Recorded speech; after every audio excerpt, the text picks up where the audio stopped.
Hey, what is going on, everybody? Welcome to the Super Lunch Bros Podcast, episode number 68. I am Brendan, and we kind of had some boring fights this weekend. Not okay, good fights, sort of. Not so important fights, lackluster cards, and I saw a lot of talk about the Bellator event being better than the UFC one. I think the way it turned out, I think as far as entertainment goes, they were both equal. I guess because of the title in Bellator, maybe that one was a little bit better, but it is what it is. We'll talk about that. We'll talk about uh, UFC Fight Night, Strickland versus Hall, and Bellator 263. Go over some of the results. Um, Maybe a little bit more MMA news, some upcoming fights, that kind of stuff.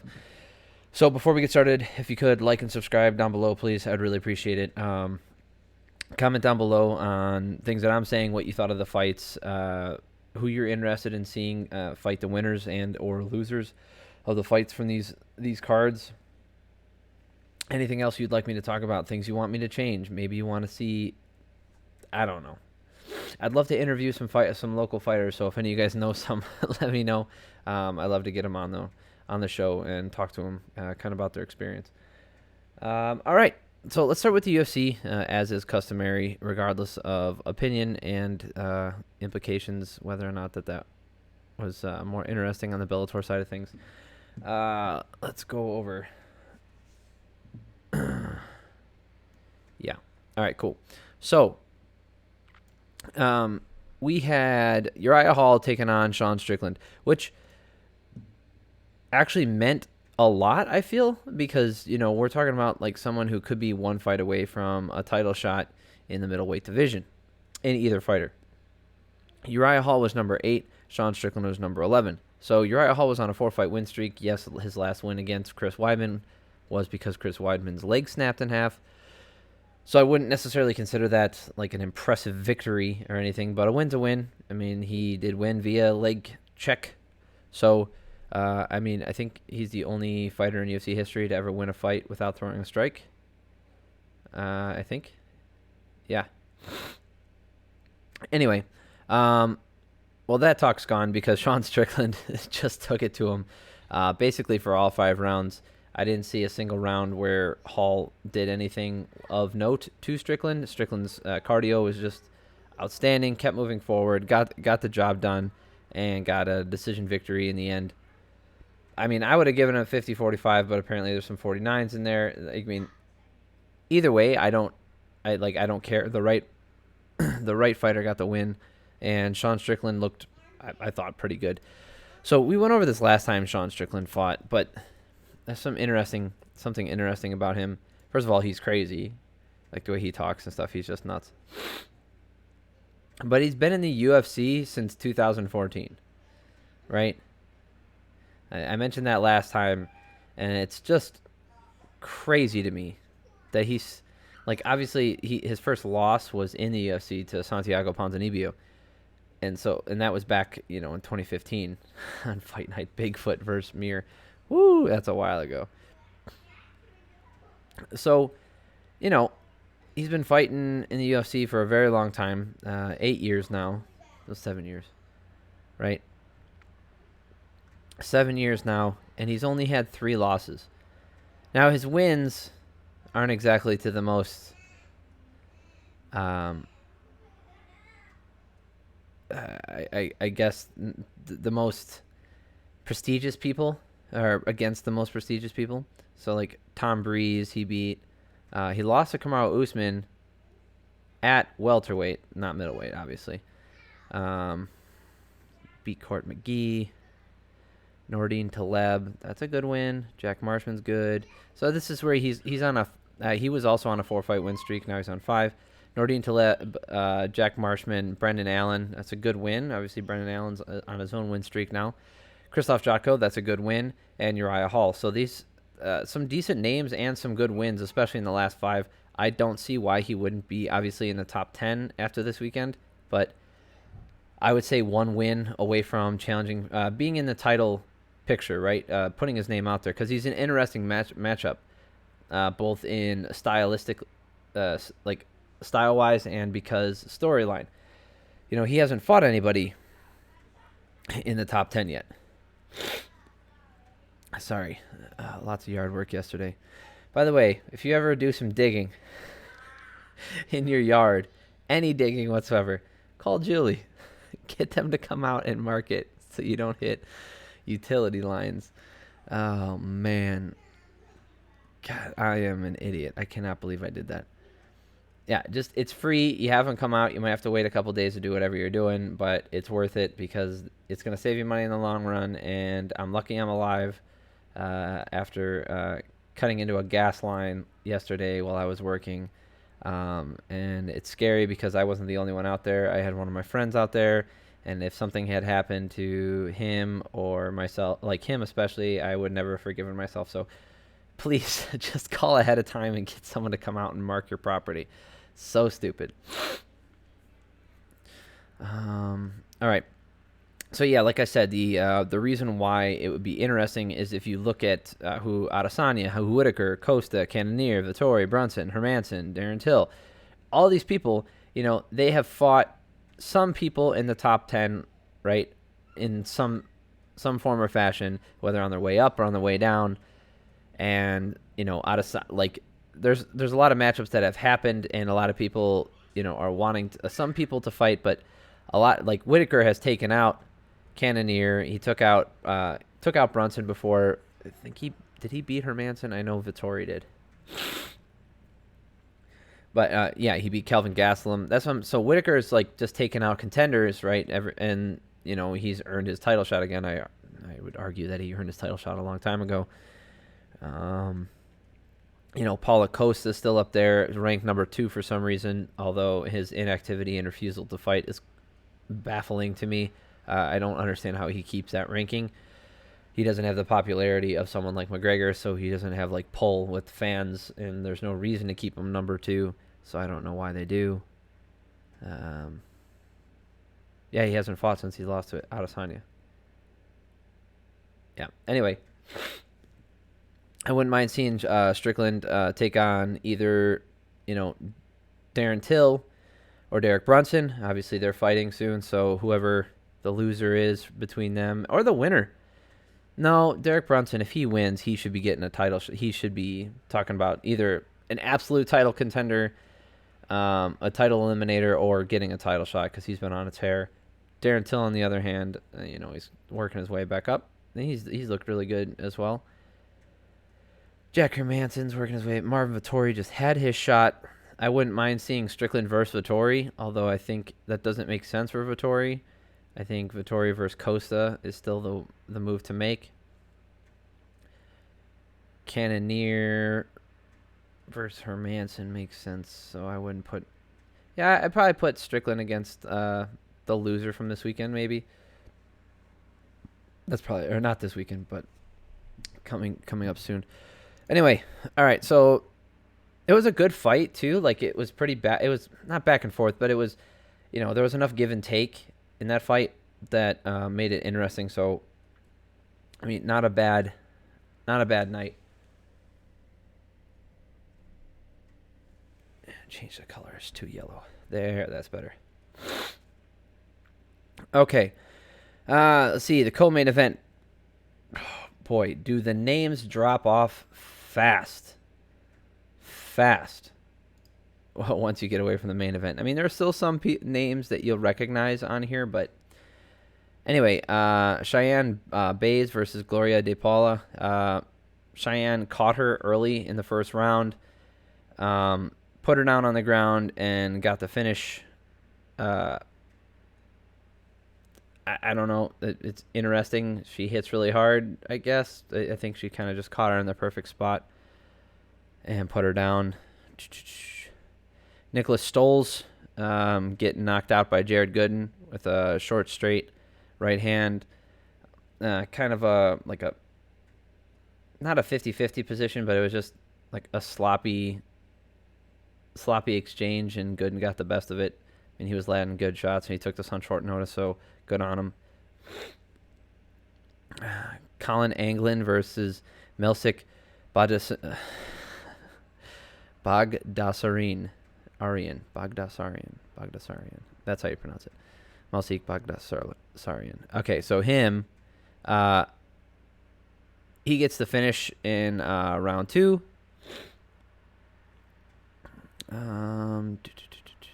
That was the one where he had him almost knocked out in the end of the first round. Did a lot of damage, but then in the second round, just Colin couldn't hold up anymore. This was Malsik's UFC debut. He's 6-1, so someone to look out for. He hits really hard, and he's got some interesting striking. Let's see how he looks. Brian Barberena versus Jason Witt. Jason Witt pretty much won. He was winning the first 2 rounds just by like war of attrition, just doing slightly more than Barberena did, and then Barberena caught him in the last round and had him almost knocked out. This is one of those times where I would have given him the I would have given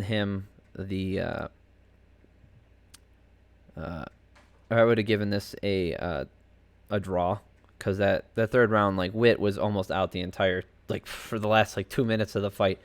He was one strike away from being out, and the ref could have stopped it at any point after one of those shots. I mean, it would have been a bad stoppage, but it could have happened. So I would have gone 10-8 on that one. God dang, my nose. Chris Grutzmacher beaten Rafa Garcia. So Garcia comes out, hits Chris really hard in the first round. Like, he almost puts him out early in the first round. But he just started to fade. And, Grutzmacher, I mean, his nickname's Grits because he might like grits. I don't know. But he's just very gritty. And he just withstands a lot of punishment. And that's exactly what he did. And he just kept working and ended up winning the last 2 rounds and getting the win against him. Let's see here.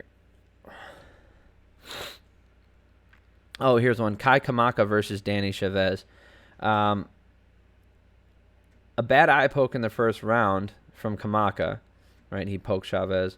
And in the second round, he kicks him low, pokes him again. Sorry. Oh, no. He kicked him low early. Yes, poked him once, and then in the second round, he poked him again so bad that he couldn't really see. His eye changed color. His right eye was so bad. He did manage to recover. He chose to go on, and then he throws a knee, which was probably the least egregious of all the fouls, and that's what gave. Then he finally got a point taken away in the second round. You shouldn't be allowed to have a draw if you commit that many fouls. I don't care if you like Kamaka or if you don't. It doesn't matter. You don't get to win a fight or have a draw if you commit that many fouls. Committing a foul, shit happens. 2 fouls, again, shit happens. But in a 3-round fight, committing at least 4 fouls, right? And all that happens is you get 1 point taken away from you in one of the rounds. And he did win the first and the last round. So you get a draw because of that. I mean, there's no punishment. That's not punishment. That's essentially a wash. He gets to low kick this guy and poke him in the eyes, breaking the rules over and over again. And he gets to walk free. And again, what if he were to knock him out in the 3rd round? Come on. If he were to knock him out in the 3rd round,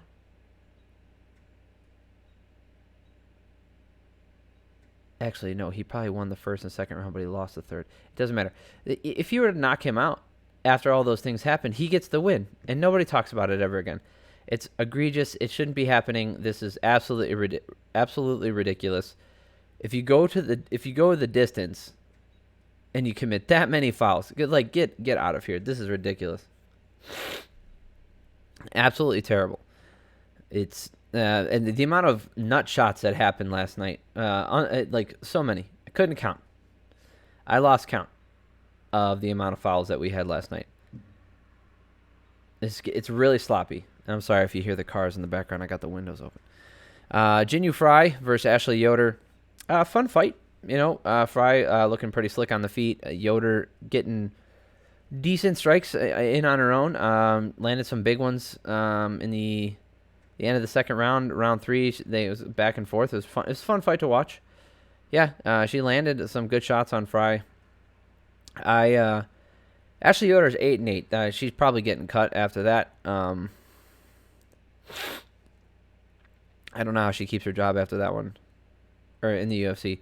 I have a feeling they kept her around because she was competitive. Like, people didn't totally walk all over her, especially in the lower, because strawweight might be the best female division, but it's still a female division, which means there just isn't the depth that some of the male divisions have, right? I would argue that strawweight has as much depth as men's heavyweight. I don't think that's a ridiculous statement to make, or maybe like light heavyweight, especially now.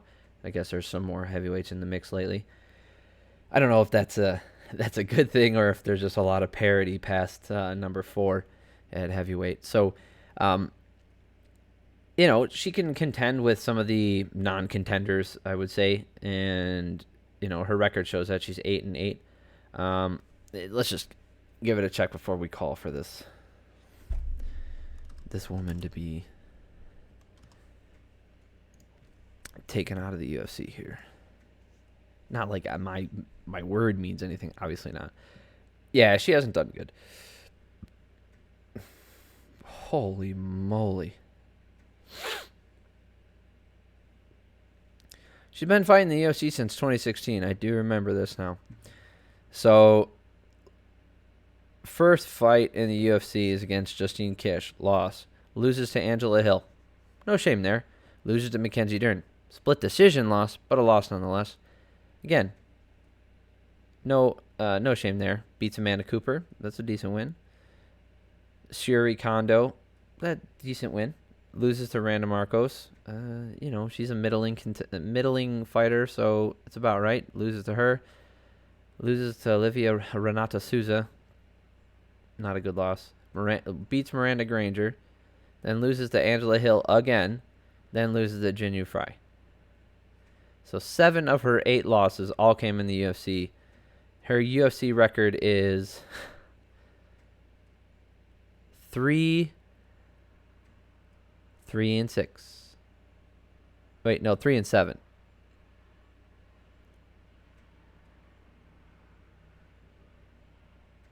Three and seven.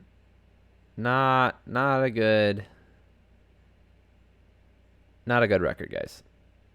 No, there's no reason for her to stay in the UFC. I think she can do plenty good in Invicta. She wants to bounce over to Bellator. She's a really good-looking woman, so she can be a draw anywhere she goes. That it is what it is. Looks do help sell fights. If you're good-looking, people are gonna root for you, want to watch you. It's the same reason why people, there's some actors who obviously are like amazing actors and can make you believe that there's someone who they're completely opposite of who they like are in real life. Right? Like Daniel Day-Lewis. He's not like classically good looking, but then there's like actors like Channing Tatum where he was a male stripper. So he's good looking. He's a good looking guy, and that's why he's famous and people like him and go see him. Yeah, he's got a sense of humor. No one would argue that he's a good actor, right? He's a classically good-looking person, so people go see him.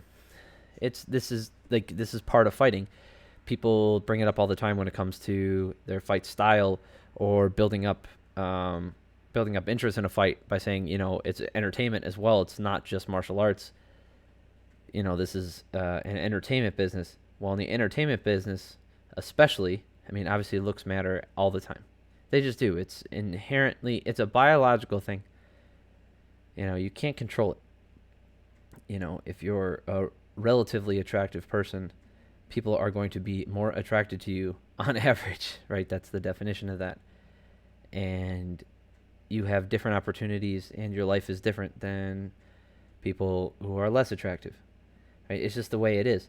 And when you're moving into something where it's the entertainment, like an entertainment industry, like acting, WWE, MMA, especially in the UFC, that is televised as much as it is, looks do matter. And all this is to say, like, Ashley Yoder's a good-looking woman. She's probably gotten more opportunities in the UFC than maybe she should have because she's good-looking, right? And, if she could get...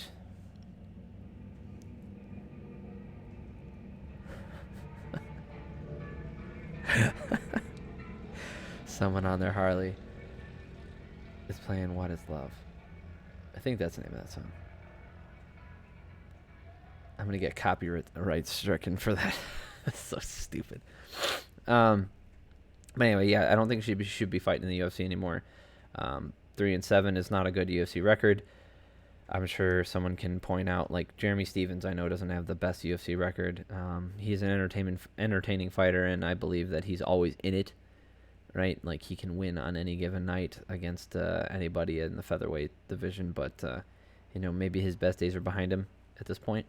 I always thought that he was kind of a gunslinger anyway. Like he was more of a blood and gut, well, not a blood and guts fighter, but a little bit of a,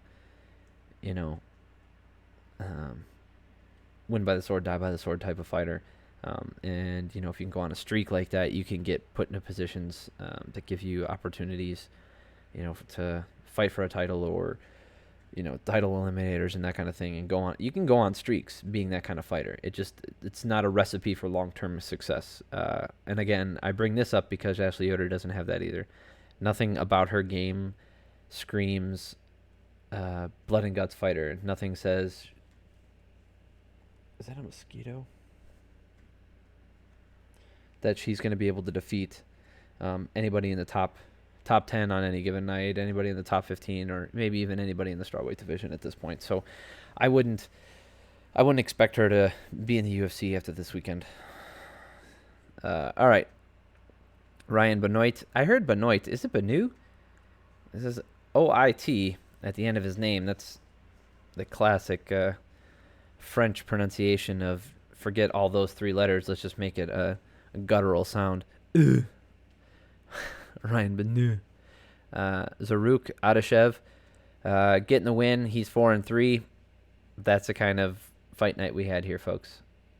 A guy who was 3-3 fighting in the UFC. Yeah, I mean, Artem Lobov didn't have the best record, I guess. So obviously he just retired. Shout outs to the greatest ever to do it, Artem Lobov. Yeah, that's a mosquito. Son of a monkey. And to open up the card, we had Philip Rowe knocking out Orion Kosi. Dude, Orion had like a crazy chin. He held in there through a lot of punishment in that second round. I mean, he took Rowe down in the first round and dominated him, and then Philip just turned it up, really turned it on, and knocked Orion out in that second round. If Orion can put together some defense, and he was still throwing, I mean, you can work on power a little bit, but once he's able to kind of put his game together with that kind of chin and tenacity, I think he could be a decent welterweight. All right, that's it for the UFC. At least the fight night that just happened. Let's go over. Sorry, I got a new setup too. I put another screen to the left, and I'm throwing things over there. All right. So UFC 263, or sorry, Bellator 263. Big night for the promotion as far as good fights on the card. I'm saying, like, watching the UFC, there was plenty of knockouts and fun stuff. And I watch it afterwards, so I don't have to sit through the commercials. Like, I thought it moved at a pretty fast clip. I'll tell you what, watching it the next day has really changed my viewing experience. It feels less like I'm working. Obviously, I don't get paid to do this, but there's some times where, like, I would rather not watch a UFC in that, or, like, I would rather just kind of relax and only catch a few fights. But, I do like talking about it and having information to talk about with people when I do see them. Plus, it's important to catch some of these prelim fighters. I'm trying to get this goddamn mosquito, and I know he's in here. I'm going to get him. Anyway, So, like, it's important to catch some of these fighters early on in their UFC career, um, to give more context later on, so you can kind of see how they develop in the UFC, and you can speak to that development, and you can kind of gauge where their career is going to go as it moves on. You can also develop kind of like a fandom for a certain fighter, a fighting style as they move through the ranks. So I think it's important to watch like the prelims, as someone who does take pride in being able to, keep track of everything that's going on, especially in the UFC. I know I don't keep track of MMA as much as I should, but yeah, watching it the next day has really changed how I feel about that, because I can play it at my leisure. I don't have to, I don't have to stay up until 1 a.m. or, midnight at the very least. I guess 11 depending on what coast they're fighting on. It's just, it makes things move by a lot faster. I don't have to wait. I'm not spending 4 hours watching a card. I'm spending an hour and a half. If there's lots of knockouts, maybe an hour. I mean, that's pretty crazy. An hour that'd be a short night. That'd be a lot of knockouts, but it has happened. You can speed through some of the fights. You can catch like the tidbits of it. If you're not, interested in all the minutia of the ground game, you can kind of skip some of it. And I noticed. I guess before we get to Bellator, I'll just speak a little bit to this and like how I watch it. Not that you guys, if you're interested in this, awesome. If not, probably skip ahead about like 3 minutes and we'll get to the Bellator stuff. But I really feel that if you can still be a hardcore fan and not want to watch two guys on the ground and when they're relaxing, right? So you can skip 10 seconds ahead, right? You can skip 10 seconds, which is what you can do on ESPN Plus, is a 10-second forward or reverse. And if you do happen to miss something, if something did happen, that you can always go back and watch it, right? You can go back and then watch that 10 seconds again. But if the position hasn't changed, you can skip 10 seconds here, 10 seconds there, and you can end up cutting, a minute or a minute and a half, maybe even more out of a fight. It moves a little bit at a brisker pace, and you definitely can cut out the corner stuff. You don't even get to see that a lot of times on ESPN Plus. It's really just commercials, so you get to skip the commercials. It makes the viewing experience much better. It really does. Like I said, I've noticed it feels like less of a burden and more enjoyable. And then the benefit of it also is, I know you can do this when you're watching live TV. You can record it and then rewind it and watch that thing again. But how often were you really doing that when you were watching live TV?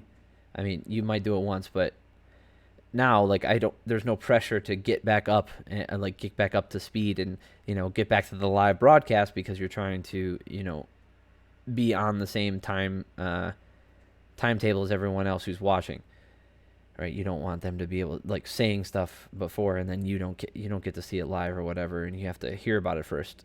In this scenario where you watch it the next day, there's no time crunch.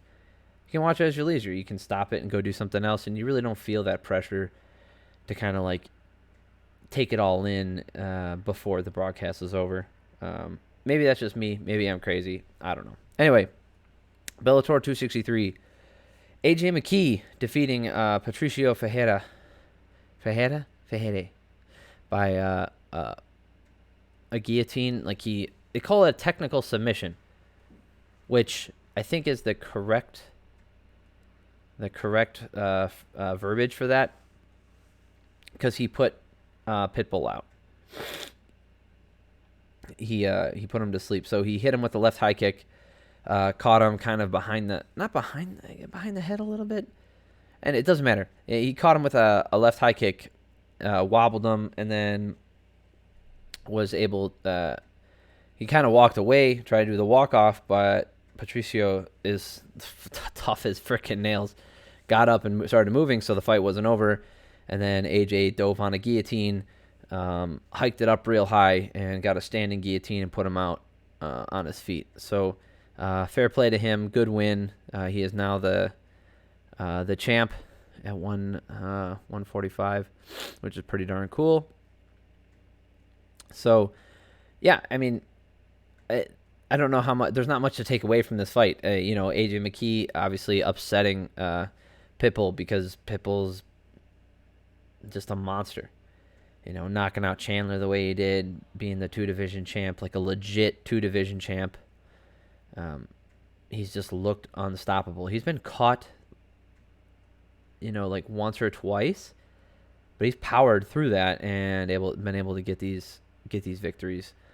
He got caught, and this time he wasn't able to tough his way through it. To be fair, he didn't give up.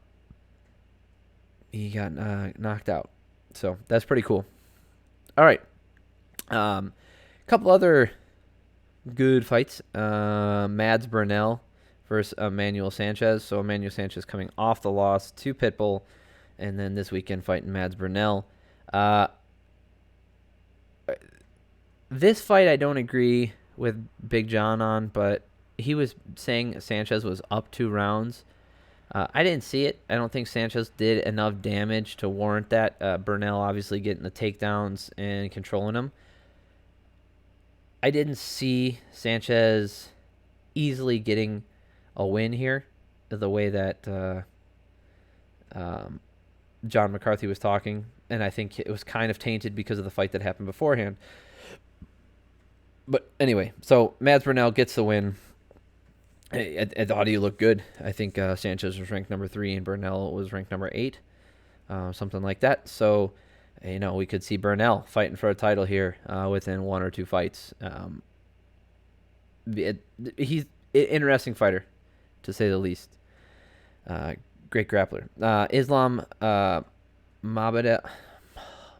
Mamedov, because they say Mamedov and Mamedov.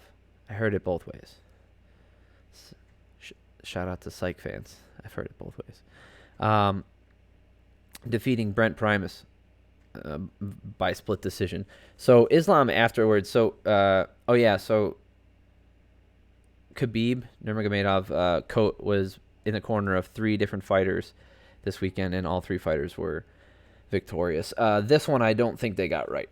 So Big John was saying during this fight that Mamedov wasn't doing anything on top. So he would get on top and be on top of Primus and wouldn't do anything. Primus was actually going for submissions the entire time. So Mamedov was defending on the top pretty consistently. I'm not talking about like 1 or 2 here. Like there, he was always either in a submission or being held close. So if you want to talk about control time, I don't even think he had as much control time as they made it out to be, because I don't think you're in control if you're stuck in a near gogoplata or omoplata, which is what Primus kept going for.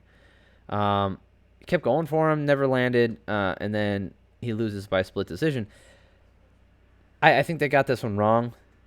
This is one of those times where being on bottom, even to the layman, you should have been able to tell that Primus was in control. He didn't hate being down there. He was constantly throwing up submissions, and it didn't. I don't think he came close to submitting him, but it doesn't matter, right? What if you're on top and you're threatening submissions, or on bottom threatening submissions? It's virtually the same, right? It's just that in the rest style or advancing position style of play, being on top is more advantageous and can be scored as such.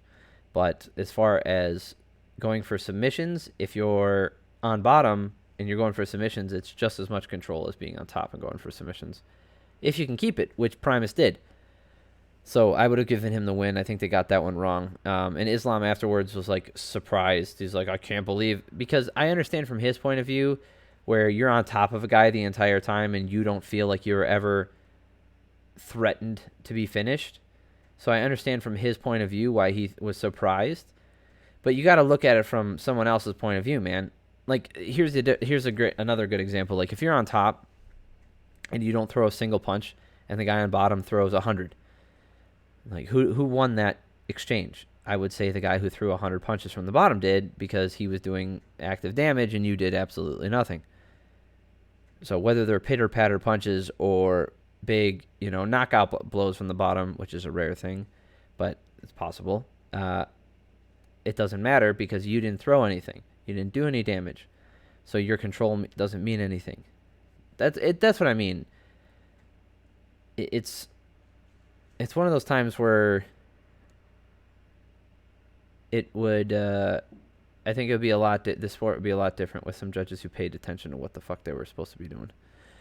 All right, Goichi Yamauchi knocks out Chris Gonzalez. He got him in the first round. There was going back and forth, and Yamauchi was supposed to show his grappling and stuff. It didn't matter. Knocked him out. That was awesome. And then Magomed Sharipov. Yeah, he beat Jonathan Kroos. He knocked him out in the second round.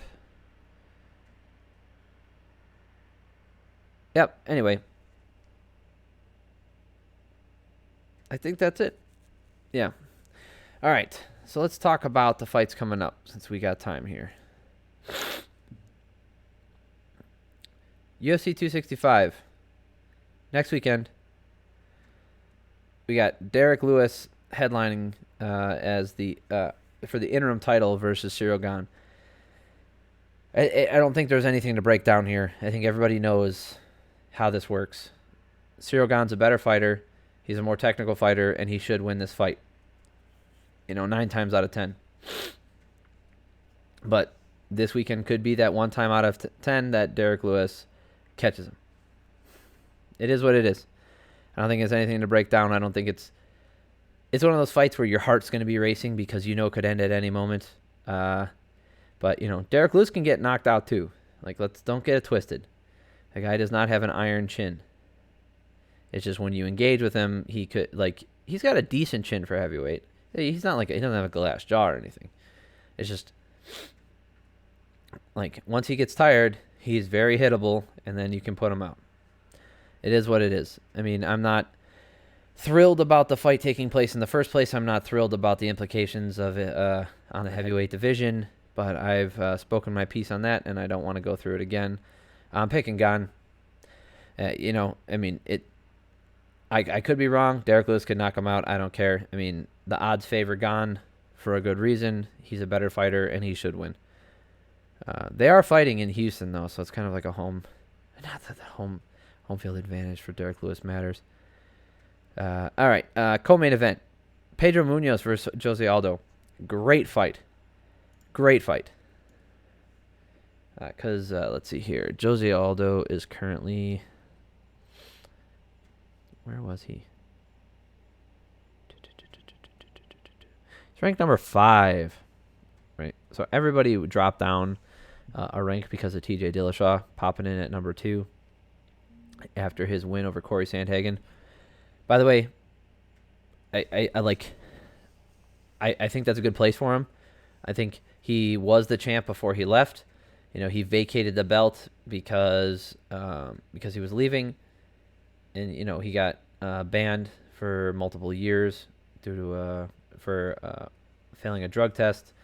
So he had that suspension, served his suspension, came back, got a win against Corey Sandhagen, and I believe his spot is right up there, number 2.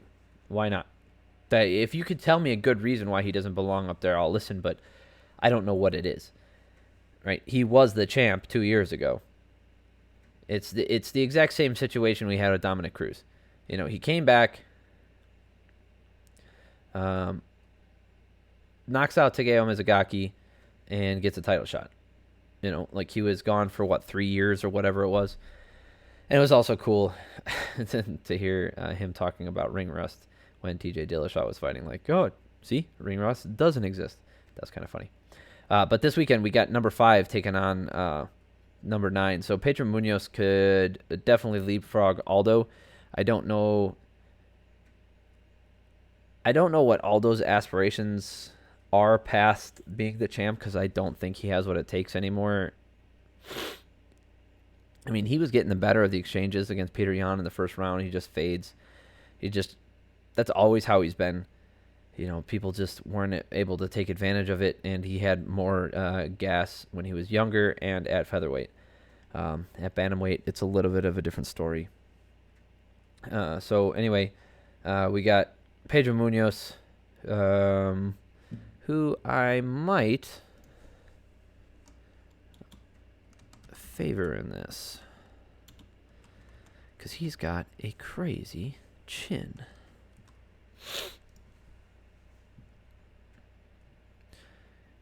Yeah.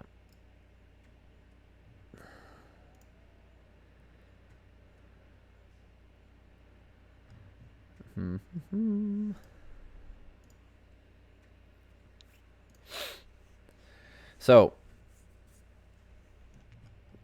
Pedro Munoz just beat Jimmy Rivera. He lost a split decision to Frankie Edgar, who then went on to lose. He lost to Aljamain. He lost a decision to Aljo.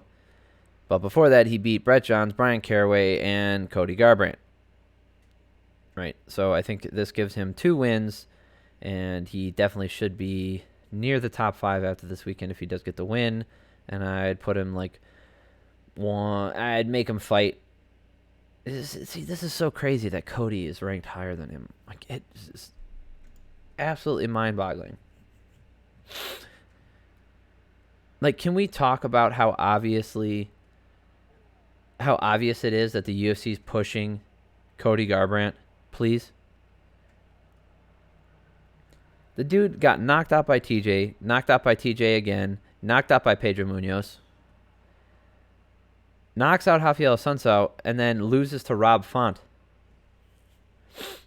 Right? So he's 4-1 in his last 5. Okay? Sorry, 1-4. He's 1-4 in his last 5. And Pedro Munoz is 3-2. Coming off a big win off of Jimmy Rivera. And Jimmy Rivera and Rafael Sunsao are ranked right next to each other. Do you understand how the UFC... I know that they're not creating the rankings themselves, or I don't remember how this happens, but it doesn't matter. You understand why I get really upset when they say Cody Garbrandt deserves a title shot, right? Like, we had a guy who knocked him out and has faced the champion, the current champion, lost a split decision to Frankie Edgar. Right, so a close one. And he's ranked number 8. And then beat Jimmy Rivera, who's ranked number 13. And the only person that Cody Garbrandt has a win over in the past how many years? In the past 5 years, the only person he has a win over is number 12 ranked Rafael Sunsao. Do you understand what I mean now? You get it, right? Like, that there's a difference here in the way that they're treating different fighters. And they really want Cody Garbrandt to be the champ.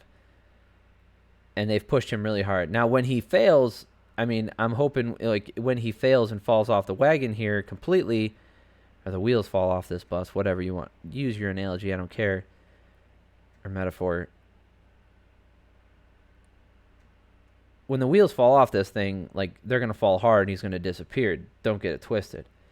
But they have pushed him so hard.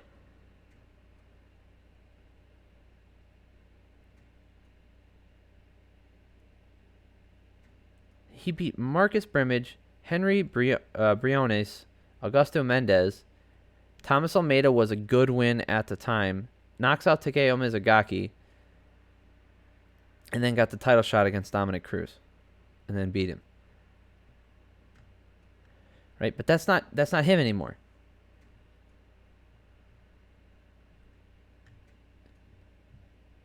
You know, he doesn't get to... He isn't this guy anymore. This destroyer. Plus, he was knocked out in his amateur career too. It's not like he's untouchable. It's just I don't like how the UFC pushes certain people when they're clearly past. Like, I don't think he's a draw either, especially at the smaller weight class. Like, maybe he was, but I never felt that he was a draw. I felt that TJ Dillashaw was, and the beef with TJ Dillashaw, elevated Garbrandt's. Obviously, Garbrandt's beef with Dominic Cruz elevated his profile, but I think the TJ Dillashaw fights really elevated his profile to something like way beyond what it should have been. And in those 2 fights, he got knocked out. Yes, he hit TJ really hard in the last 10 seconds of their first fight because TJ moved in because he heard the bell, or he heard the clappers, and he was like, hey, I can be a little bit more reckless, and he got caught. Anyway, Pedro Munoz should be ranked higher than what he is, and when he beats Jose Aldo, if he beats Jose Aldo, I'm favoring Pedro in this fight. If he beats Jose, I'd put him up in the top 8 and drop Jose down to like number 9. Yeah, I wouldn't switch spots necessarily, but all right. If Jose wins, I mean, all bets are off. That guy could get a freaking title shot. It's just one win away always from getting a title shot. He was a champ forever, and that's the other thing is like if Cody Garbrandt had been the champ forever with like this endearing fan base and nothing but respect and clearly showing excellence over the better part of 6 years, then I could understand why they kept pushing him. But he was the champ for one fight. God. All right. We got Michael Chiesa taking on Vicente Luque. This is the one. So Michael Chiesa, this is like a title contender fight as far as I'm concerned because, 1, their ranks. Michael Chiesa is 5, Vicente Luque is 6. But 2, neither one of them has fought Kamaru Usman. Right, that's the important part here, is because regardless of their rankings, they're obviously they're close enough, right? They're in the top 10. Chiesa being in the top 5, they're close enough. And Luque's only loss in the past 4 years. He lost to Leon Edwards and then didn't lose again for 2 years. And then he lost to Stephen Thompson. And then he's won 3 in a row. Nico Price, Randy Brown, Tyron Woodley. So, yeah. If he gets a win here, he should be getting a title shot. And same with Michael Chiesa. He gets a win here, he's getting a title shot. I mean, it sucks for Leon Edwards, but hey, it sucks to suck. It really does. Like, I guess he's probably one of the most unlucky guys ever.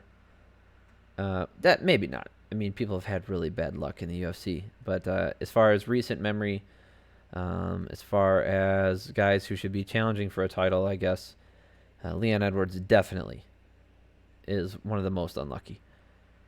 Just timing, the whole COVID thing, fighters falling out, not getting the recognition he deserves, getting caught in the last couple seconds of that Diaz fight and almost put away. It just, his stock is not rising ever.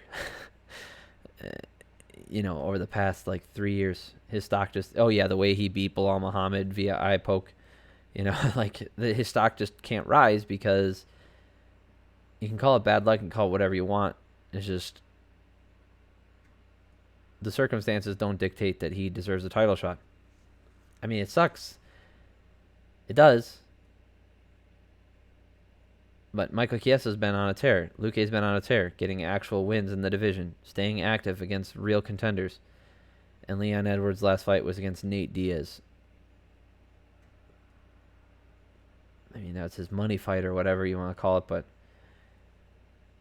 and then Gilbert Burns is still there. Gilbert Burns just beat Stephen Thompson. He should get a title shot. Stephen Thompson, if he got that win, he needed a title shot. It's just all these guys up here.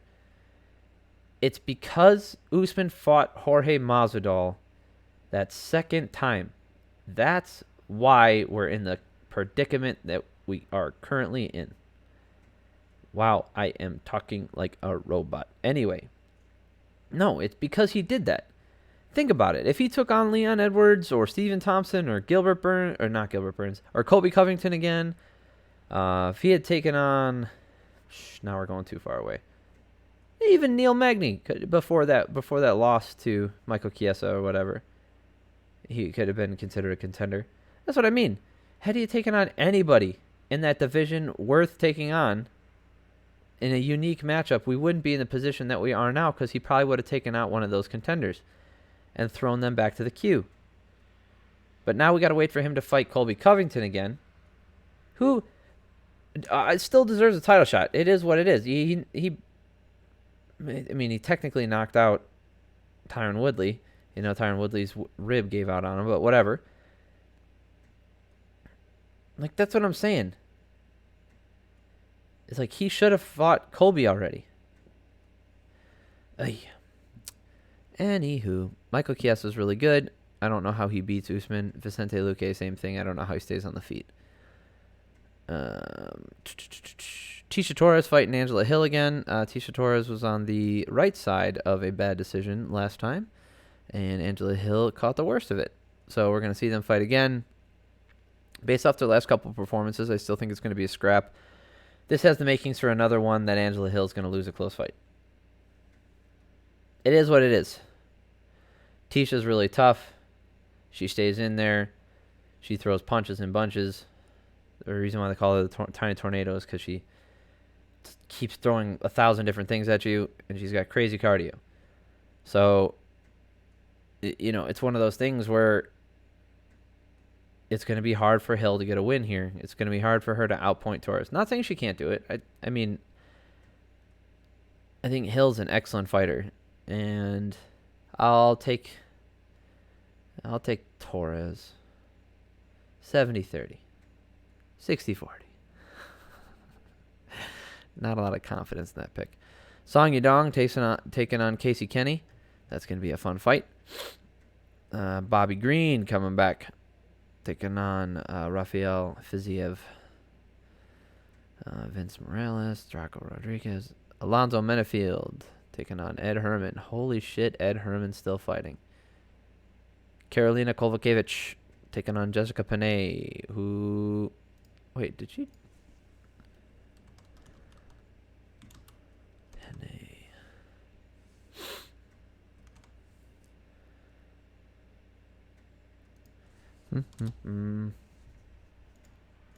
Because she didn't fight for like 3 years. Right? 4 years. Almost to the day. She lost to Danielle Taylor back in 2017. And then she just beat Lupita Godinez earlier this year in April. Yeah, she had a tough run of it too. Getting knocked out by Joanna, and knocked out by Jessica Andrade, and then beat by Danielle Taylor. It's just a tough run, especially after you're like, we're basically working your way to a championship. That sucks. Anyway, that'll be fun. Carolina's tricky striker. She gets hit a lot.